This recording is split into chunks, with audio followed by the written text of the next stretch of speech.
Anthony Albanese's campaign was all sex, drugs and rock and roll today. Only without the sex bit. Drugs, on the other hand? Can you ever imagine you and I blowing a spliff together?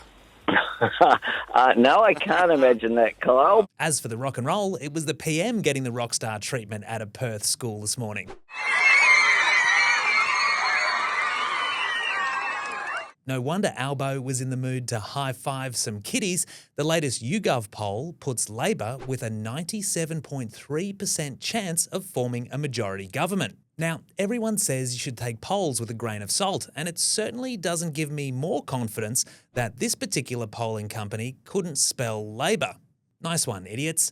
Anyway, as good as this poll looks for Labor, Bill Shorten was also ahead in the polls in the lead-up to the 2019 federal election.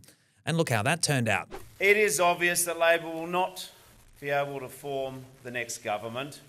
At the end of the day, we won't know for sure until the votes are counted. And there's still a very real possibility that Albo's second term might end up being a pipe dream.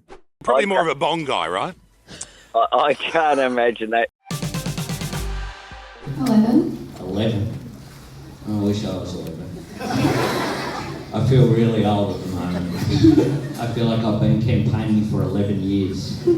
That was Anthony Albanese talking to kids at Winthrop Primary School today as he made his final pitch to West Aussie voters ahead of the election on Saturday. State politics editor Jess Page was on the campaign trail with Albo today. And Jess, what was the mood around the PM? It was loud, Ben. I'm glad to be back on safer ground outside State Parliament now, needing to get my hearing checked after the screams of excitement from kids at Winthrop Primary School that I must say was well rehearsed before the Prime Minister's arrival this morning, where he fielded questions from a couple of the students about his plans for future Australia. He promised that the next generation is his priority, trumpeted his government's spending on education, coordinated with Premier Roger Cook, who was on hand as well and who has been a frequent presence on the campaign trail with federal Labor during the federal election campaign, it must be said.